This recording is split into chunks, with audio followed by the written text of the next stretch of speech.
Quick shout out to everybody who hated my Season 2 looks boring video. Well, yeah, look how Season 2 ended up being. Yeah.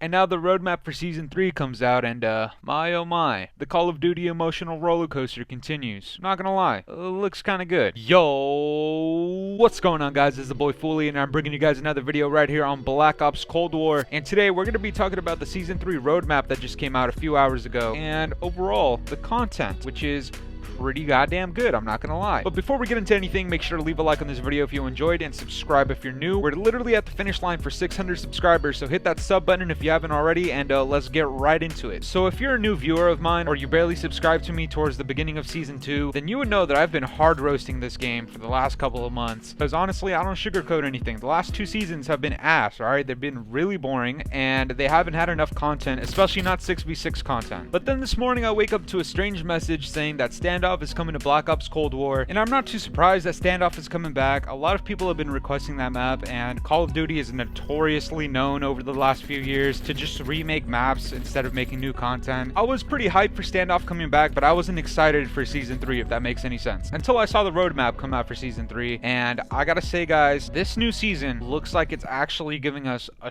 ton of content, and I'm really happy about it. Now, I don't want to get my hopes up too high, because Call of Duty has a tendency to just disappoint me every single time. I just want to come out on the record and say that I do think that Season 3, with the way that it looks so far, is going to benefit this Call of Duty's life cycle, and probably inadvertently benefit the next Call of Duty title as well. But if you guys haven't seen it yet, I'm going to put it up on the screen right now. We're going to look at the multiplayer section right here. Alright, so we're going to get this Yamantau, whatever the hell that is, 6v6 map, brand new. I'm really happy about that. We're going to get the new Diesel map, which is a 6v6 and gunfight map. Probably means it's kind of small. We're going to get Standoff, obviously, which I'm super cool with. We're going to get a multi-team fire team map. I don't really care too much about this, but it's new content regardless. I don't really care about the new multiplayer modes, and we're getting a new score streak. It's pretty much just the Warthog from Black Ops 2. I complain about recycled content very often, but some of these quote-unquote new guns I'm actually kind of excited for. The PPSH, I actually really love that submachine gun. This new sniper rifle, the Swiss K31,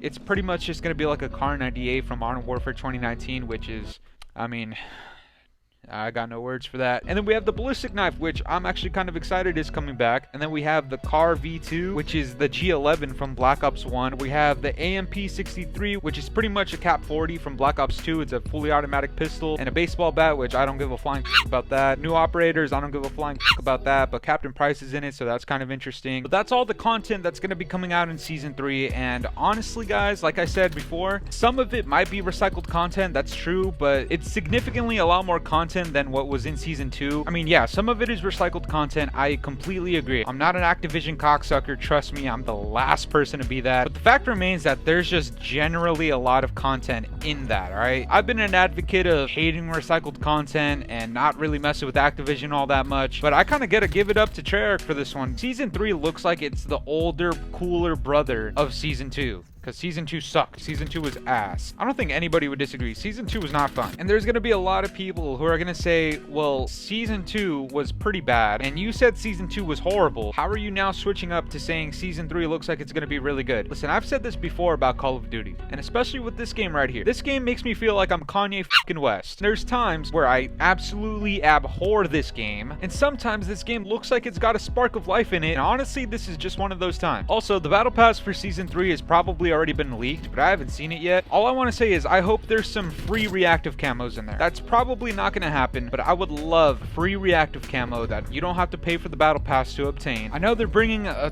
ton of content, and I just got done saying that it actually looks pretty good, but I don't want them to stop there. Just because they had one tiny good run and one little flash of life, they should definitely not let their foot off the gas, and they should absolutely double down on providing a lot more content, a lot more free content, and actual useful content like camos. Especially if we're getting this many new guns in Season 3, you might as well add some more cool camos, a couple of new mastery camos, maybe some free reactive camos. But that's all I'm going to say on wanting a little bit more out of this. Other than that, it looks really good. And everybody who was just like me at the start of Season 2 who was saying that this game is dead and it's boring, I completely agree with you. This game is pretty dead and it's boring as hell. But I'm sure even the biggest hater of Cold War would say that this is actually a pretty significant amount of content coming to Season 3. I mean, I've complained about it so many times. The content in these seasonal updates that they're doing for the last few CODs have been completely ass. They haven't been good whatsoever in my opinion. And yes, at the end of the day, majority of the videos that I've been doing recently on COD have been negative. But if you're a new viewer and or you've been subscribed to me for a while, and that probably means you're a little bit like me in the fact that this game has probably been one of the games that you grew up playing, and you don't really hate this game, you just hate the fact that the last few updates and games have been kind of ass. But at the end of the day, you want this update to be really good because it could spark a new life cycle time in this game, and it could probably boost the numbers for the next COD. And a lot more people are starting to get tired of recycled content, and trust me, I'm on that boat too. But trust me, I'd be lying to you if I told you I wasn't excited to play Standoff with a PPSH in my hand. With the Cap 40 as my secondary, that honestly sounds amazing. And honestly, I'm really interested to see how the new maps play out. But yeah, that's gonna do it for me today, guys. I'm curious to know what you guys think about the Season 3 roadmap and what your expectations are for it. I'm excited for majority of the things that they showed in the roadmap, and honestly, at this point in time, it looks a lot better than Season 2 did. So comment your thoughts and opinions down below, and leave a like on this video if you enjoyed, and subscribe if you're new. And yeah guys, it's been the boy Fooly. Have yourselves a good one. I'm out of here. Toodaloo. It's been a very long time since the weekend. It's been a